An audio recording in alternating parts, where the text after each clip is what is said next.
See everything, trust your gut feeling. If something doesn't feel right, so you're the greeter and someone you've never seen and something's just not right, act on it. Look into it. If it's nothing, no big deal. But don't just go, it's probably nothing. That's one of the worst things you can do. If you've got a feeling that something's not right, there's a good chance that it's not. And fear is a good thing. Fear is a good thing because fear is going to it's going to motivate you. It's going to engage that survival response. Next slide. Do you have anything to answer? One thing about the visualization, I had these school resource officers, and when I briefed them, I would tell them every year, listen, no matter where you are on campus, do you cover this yet? No, sir. Wherever you are on campus, whether you're in the lunchroom or a hallway or the principal's office, be thinking about what you would do right now in case you had an active shooter. Everything else they can deal with it happens. That's the number one issue. That's visualization. I worked with a policeman one time that had been involved in multiple shootings. Really good cop. He's retired now.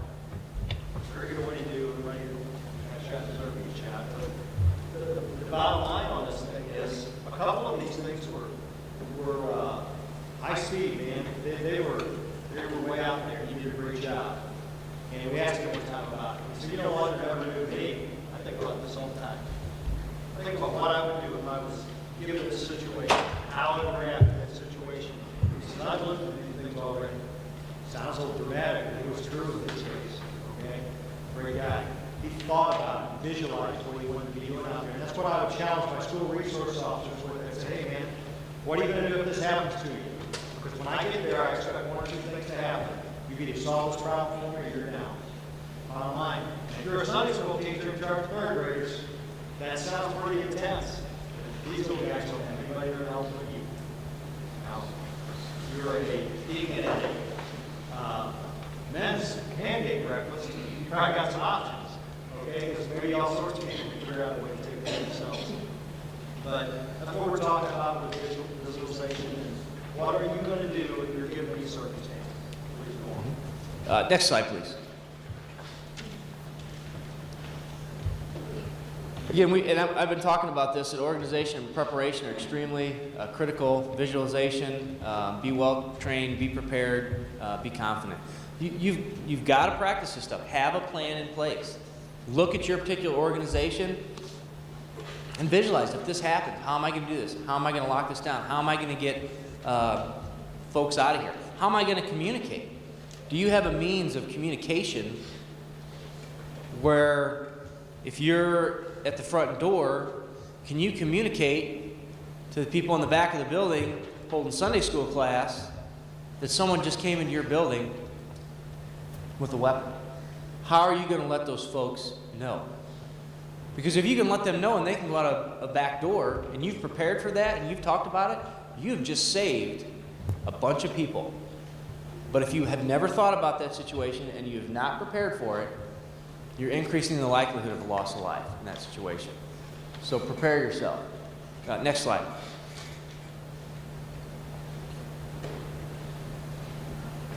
Different ways of coping.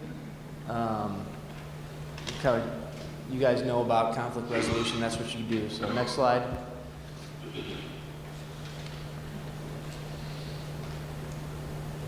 And this kind of goes back to what I talked about as far as the mindset of some of these individuals. A lot of these folks, like I said, have tried other means to cope with these situations and haven't been listened to. They've expressed their problems in schools to teachers or school administrators or to people in the church, and they've kind of shrugged it off. So especially in our society with the way the media is, that's kind of how kids are in video games. That's how they're conditioned. How do I solve this? If someone makes me mad or if I'm not getting my way, I use violence. That's how we condition people, especially young people in our society. We condition them that aggression is the way we solve problems. Next slide. I talked about this. Know this. Be prepared for this if you've never experienced it. Like I said, us as law enforcement officers, we're familiar with this. Some of you may not. Things you're going to experience when this happens, when this goes down. Your heart rate's going to increase, your respiration, adrenaline pump. You're going to, it's going to be a lot harder to reason. You're going to lose fine motor skills. You're going to experience anxiety, obviously. You have to be able to cope with these things. Next slide, please. Obviously, when we're confronted or faced with a subject in crisis, we're also put in crisis. And both individuals are going to be experiencing the same physiological changes. Next slide.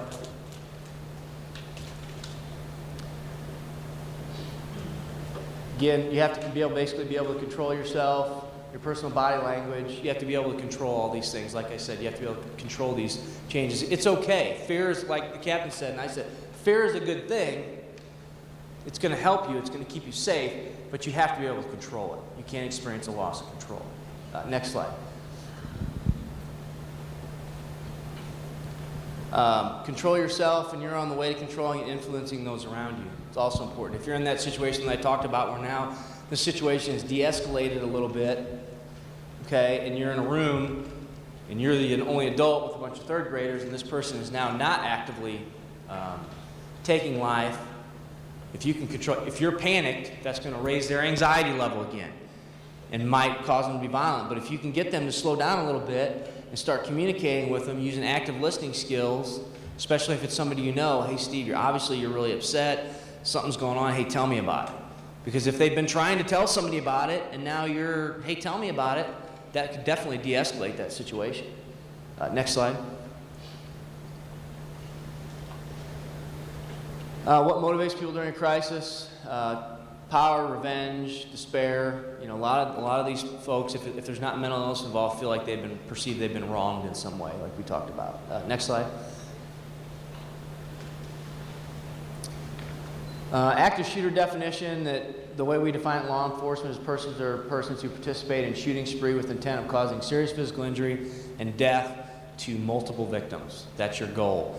Get a lot of attention, a lot of media attention, particularly in a terrorist incident. That is their goal. A huge body count at a school or a place of worship, people that may be viewed as vulnerable. That is their goal. Next slide. Skip to the next slide. Focus of the violence. It could be random. It could be on a specific person that they feel has wronged them. It could be random if they feel like are viewing just an organization in general, specific groups, a specific location, place of employment, place of worship are all potential targets. Next slide. Obviously, locations, schools, daycare facilities, was said at the beginning, soft targets that don't generally have a lot of security. Next slide. Goals of the active shooter, seriously injure or kill. They're not concerned with being stealthy about this. They don't care, they're not going to wear a mask. They're not concerned with who knows about it, because generally they either plan on ending their own life, either by themselves or through law enforcement at the end of this, or they haven't even thought that far ahead. And they're not concerned with escape, and they don't have a hidden agenda. They're pretty blatant about what they're trying to do, and they're going to do it. Next slide. It's a well-planned event, which often ends in suicide or a person killed by the police, or sometimes they're apprehended. Next slide. We talked about active shooter incidents. These incidents a lot of times will de-escalate and end up as what we call in the county a 1040, or basically a barricade incident or a hostage situation. And that's where we're going to come in, as the captain said. It takes, as a tactical unit, it's going to take us a while to get there, to mobilize, get there with all of our equipment, our armored vehicle, and all of our stuff. So if it de-escalates, then this is going to be something that we're going to handle. Otherwise, it's going to be handled by road officers that show up and are trained to handle that. But an active shooter incident involves an ongoing loss of life. But a hostage or barricade incident becomes more static. It slows down, and there's no longer a loss of life. Next slide. So evaluate the situation and act accordingly. It needs to be a case-by-case basis. Like the captain said, a definite, every single time this happens, we're going to lock everybody in a room that can't be locked. Probably not the best procedure. You have to look at, and that's why communication is so important. You need to be asking yourself, if you don't already know, how can I communicate with somebody at the other side of the building are in the next building over, and let them know that this is going on. If it's the next building, hey, lock your doors. We've got somebody in our building or outside before that person gets there. And that's a question that a lot of people can't answer. We've never thought about that, you know. Or if you're relying on, well, I'll just call so-and-so's cell phone. Well, during a church service or something, your phone might be on vibrate or silent. Are they going to know? Are they going to feel that in a state of crisis? Are they going to, you know, how are you going to do that? So there are certain, you know, you have to evaluate that and look at what's best for your organization. Next slide. You can keep going. And you can skip through the case studies with the different locations. You know, when we first started training officers in active shooter tactics, each time we would have a class coming up, obviously we'd look over our material and curricula and we'd update it. And, you know, so maybe nothing had happened, maybe there'd been one other active shooter incident. Well, we can't hardly do that anymore. These are becoming so common that if we teach one class and teach another one, 3 months later, you'd have to add sometimes 5, 6, 7 incidents. You know, I mean, that could be a whole 8-hour day of looking at these incidents. They're become so common.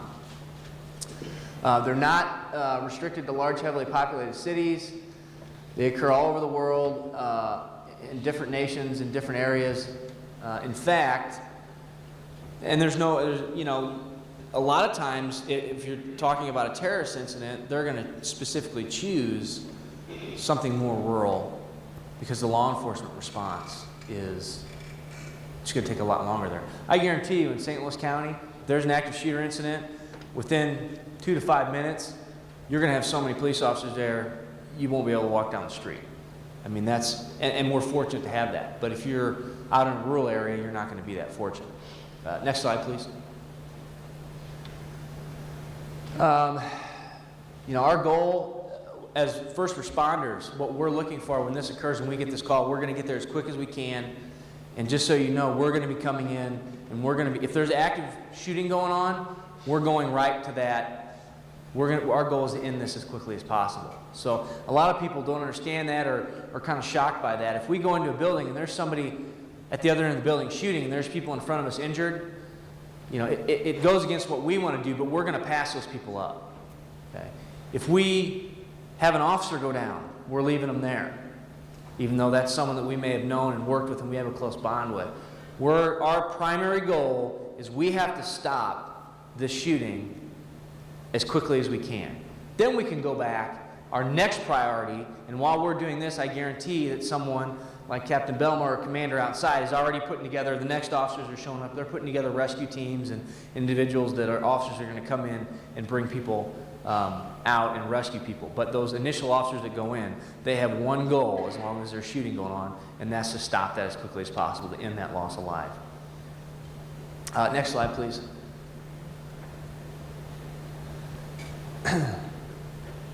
Like I said, our goal is to get that suspect, either apprehend him or neutralize that threat, which is a nice way of saying, you know, kill him. Next slide.